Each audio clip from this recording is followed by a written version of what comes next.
Have any of you guys watched the movie Church People? Anybody heard of it? It was a movie that came out a few years ago. It's a comedy. Probably the most famous person in this movie is Stephen Baldwin. Anybody? Joey Fatone. Joey Fatone's in this. There's another Baldwin in it. One of the guys from Scrubs is in it. Anyway, it was financed by the MyPillow guy. So, dude makes great pillows. That's all I'm going to say about him. But there's a scene in it where the whole church kind of, they lose their way, and the senior pastor starts doing more gimmicky things and talking about Jesus. And of course, at the end of the movie, you know this is going to happen, so it doesn't really ruin the movie for you. But everybody's kind of confessing their little sins. They're all coming back. And at that point, the MyPillow guy stands up in the congregation. He says, "Pastor, I'm sorry, but I've been watching the Vikings on this little TV every morning that you've been preaching to us." It's kind of how I feel today, just so you know. I don't have the game on up here. I promise I don't have the game on up here. It was 17-7 at halftime, so it's going well, so I'm going to be quick today. But for real now. I do have a question here. I love starting out with questions. Have any of you ever eaten haggis? There's 2 of us here that have eaten haggis. How many of you have even heard of haggis? Okay, awesome. A few of you guys at least.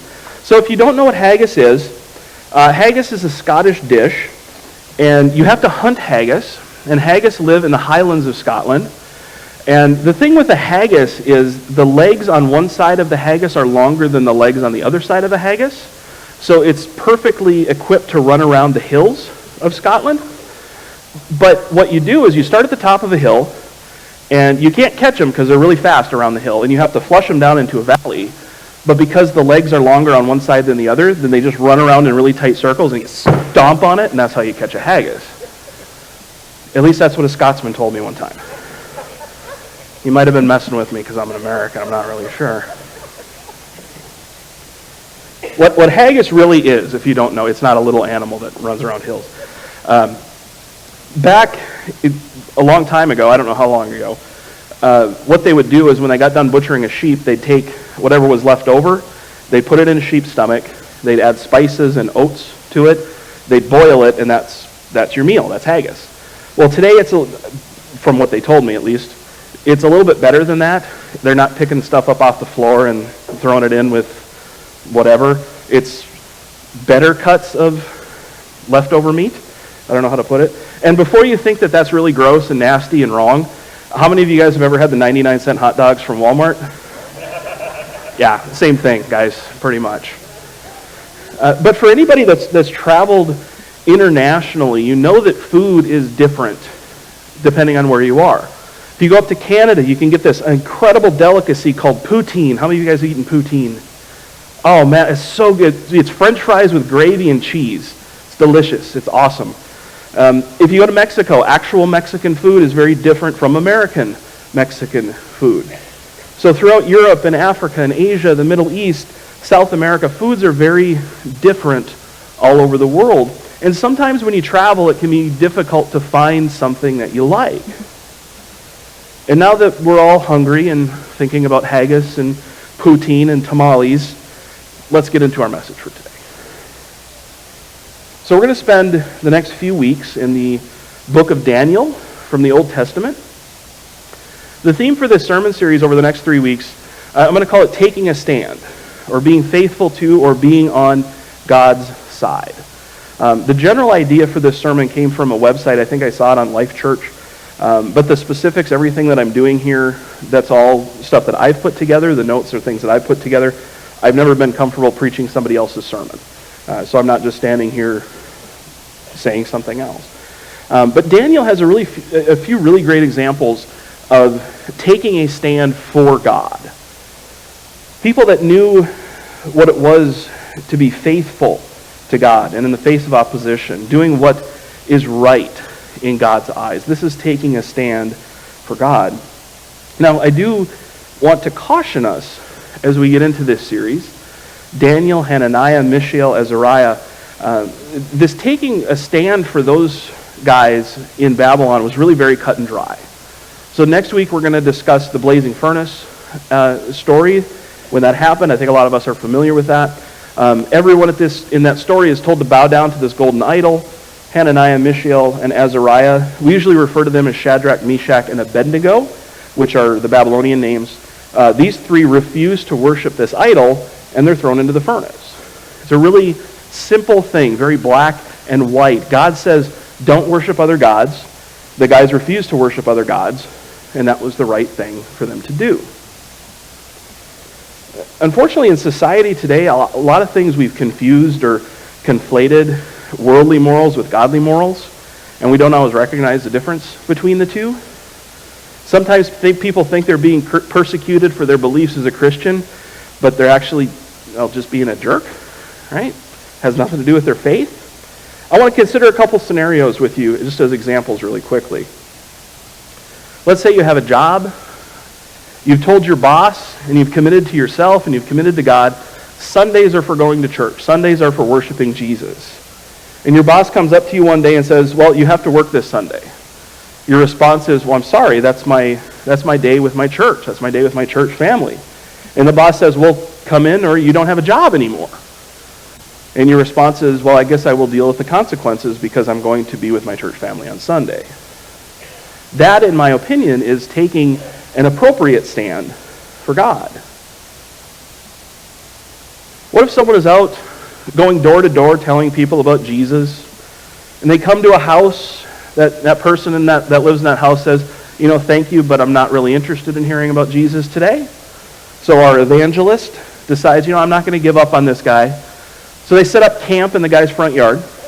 Got a little tent out there, maybe a little stove to cook some things. Well, that's not the best idea. So the police are called, and this evangelist is arrested for trespassing. Is that person taking a stand for God and being persecuted and prosecuted for it? Or are they just being a bit of a turd? Yeah, turd city, in my opinion, on that one, right? So make sure if we say we're taking a stand for God, we're actually taking a stand for God and not simply standing for one of our own pet projects.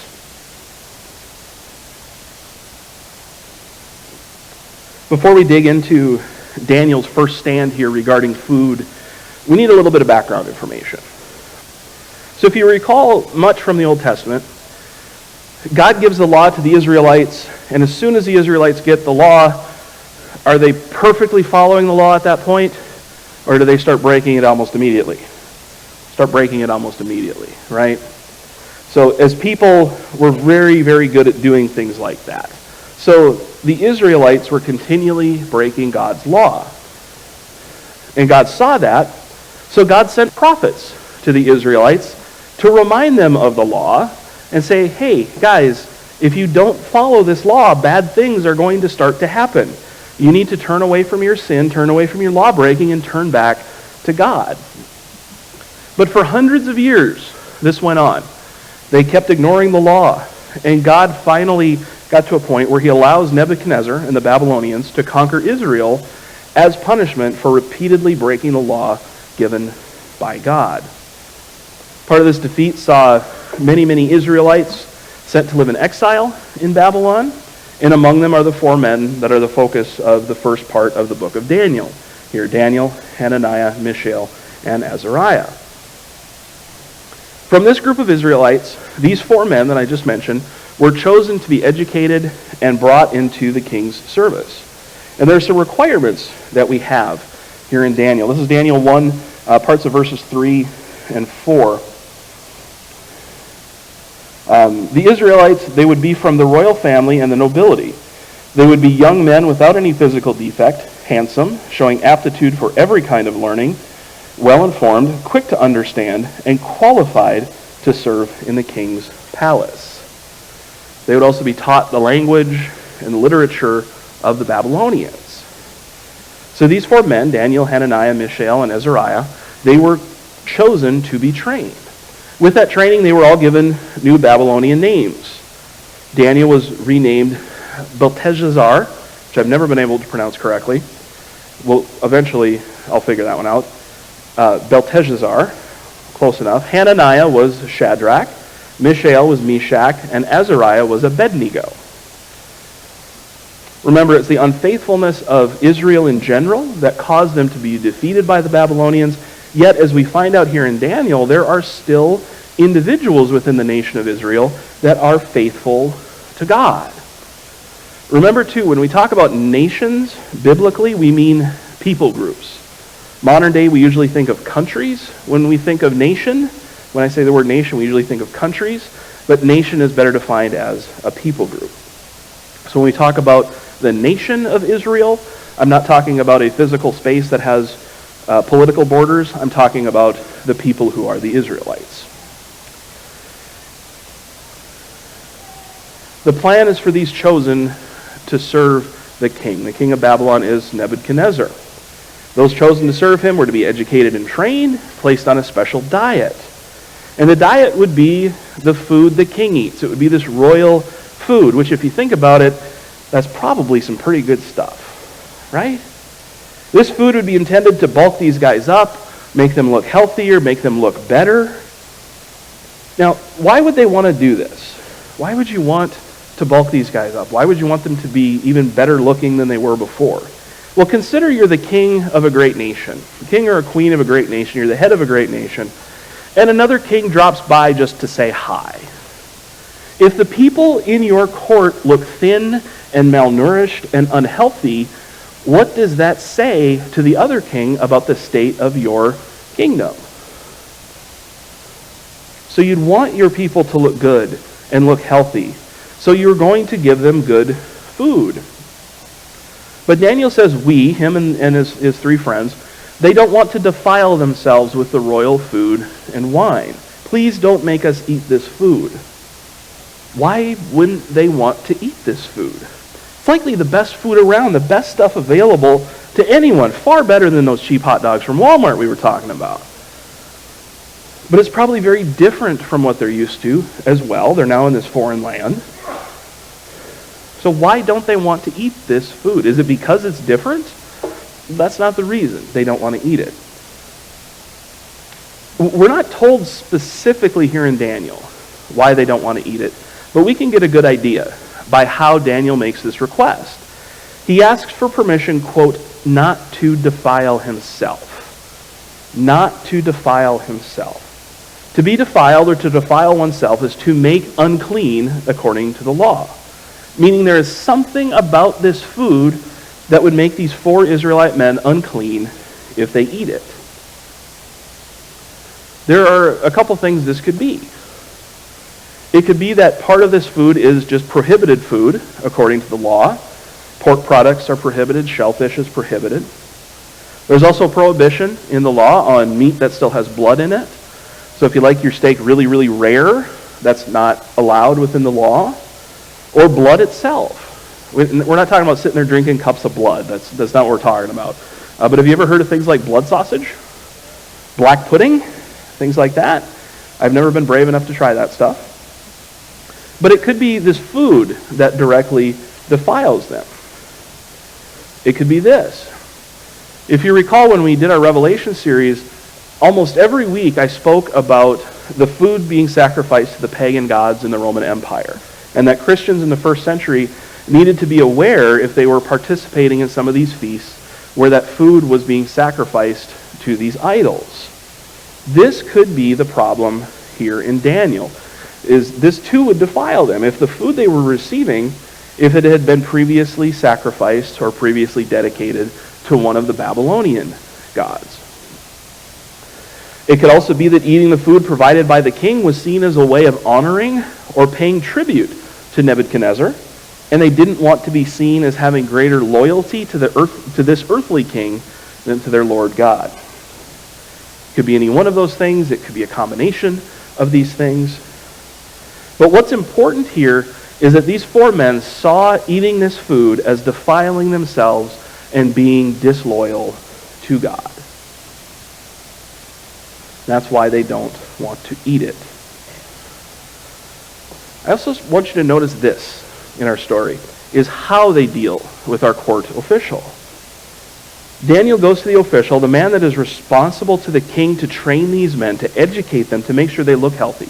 Daniel goes to that official and he asks permission to not defile himself. He doesn't demand it. He doesn't go in and say, well, I find all this food offensive and I'm not going to eat it. You're going to have to find me something else to eat. He's not that vegan on TikTok that goes into a steakhouse. Think about that for a second, if that makes any sense. I'm sure there's a video out there like that. But he's not coming in and demanding that they change everything for him. He asks to do it. He makes a pledge to himself, Daniel does. Daniel makes a pledge to himself that he's not going to defile himself with his food. And then he asks for permission from the court official so they can work on finding an alternative. Now the court official is a little leery about this. Nebuchadnezzar is the king, and he's not exactly a nice guy. So the court official is a little worried about this, and he says to Daniel, I am afraid of my lord the king, who has assigned your food and drink. Why should he see you looking worse than the other young men your age? The king would then have my head because of you. What's working in Daniel's favor, though, is what's said in the previous verse. In verse 9 it says, now God had caused the official to show favor and compassion to Daniel. The official is afraid of the king. The official is afraid of what can happen if these men he's responsible for training don't look healthy and they don't get trained properly. This official is then responsible for that. But fortunately, God shows favor to Daniel. Daniel requests, he doesn't demand, he requests to not eat the food. The official shows compassion and favor. And even though the official is terrified of what the king might do, he is willing to work with Daniel to find a solution. So what happens? Continuing on, starting in verse 11. Daniel then said to the guard whom the chief official had appointed over Daniel, Hananiah, Mishael, and Azariah, please test your servants for 10 days. Give us nothing but vegetables to eat and water to drink. Then compare our appearance with that of the young men who eat the royal food, and treat your servants in accordance with what you see. Give us nothing but vegetables and water. The word that's translated in our modern Bibles today as vegetables is probably better translated as seed or something coming from a seed. So what he's saying is, give us food that comes from seeds. So these could be things like beans or Brussels sprouts. It could be apples or bananas. It could also be breads. Breads come from grains grown from seed.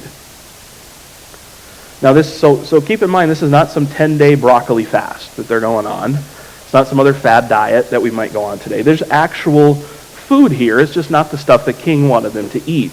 There's no hamburgers and bratwurst and potato salad set out in front of them. The assumption is that by eating just food from seeds, just vegetables, drinking only water, that even after just 10 days, these men are going to lose weight and look less healthy. Think about it for a second. How many vegetarians are out there winning Olympic weightlifting medals? How many vegans have won the world's strongest man competition? I don't actually have a number in front of me, but I'm guessing that number is somewhere right around 0. So our 4 men go through this 10-day period of eating only rabbit food and drinking only water. They should look slimmer, they should look less muscular, they should look unhealthy. But this is not what happened.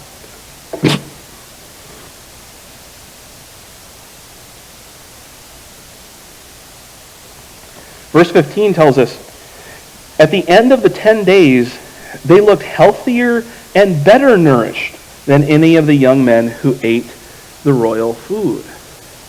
So we can infer one of two things from this. Either eating nothing but tofu and bean sprouts will bulk you up and make you all muscly, or because of their faithfulness, God kept these men in good shape, even improving their health more than the others. Daniel, Hananiah, Mishael, and Azariah, they all knew the potential consequences of this decision to not eat the food provided to them. Not only were they risking their lives, they were putting the life of the chief official, Ashpenaz, they were putting his life at risk by asking permission to do this. But in their faithfulness, God provided and God protected. I want us to consider one final thing with this message. Why did they do this? What was their motivation? You know, there's this typical cliche on TV and in movies, and at least anecdotally it happens in real life sometimes, where someone finds themselves in an impossible situation or a life-threatening situation, and they cry out to God and they seek his help, and they say, God, if you help me, I will dedicate the rest of my life to you and serve you forever. Now famously, that's actually, as legend has it, that's how Martin Luther came into the ministry. But so often with this entertainment trope that we're talking about, is there really any intention to serve God there? The joke is always, well, yeah, I maybe said that, but I didn't really mean it. Their intention had nothing to do with serving God. It had to do with saving themselves in that example. So why did Daniel and the others do this? Did they do this? Did they say, we're not going to eat that food? Did they do it to gain God's favor? Do they think, well, if we do this thing God says to do, he will give us more? He will make us healthier? Did they think maybe we can trick God into doing something for us? Or did they do this because they already were faithful to God? Did they do this because they knew it was the right thing to do in God's eyes? Did they do this because they wanted to follow God's law?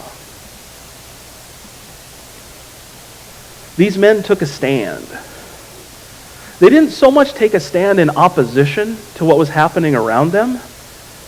They didn't belittle or complain about the situation, but they took a stand for God.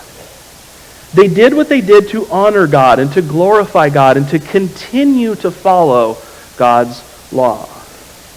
And when we take a stand today, we need to follow their example. Far too often the world out there knows exactly what we oppose. My prayer is that we would make the world around us aware of the God that we serve.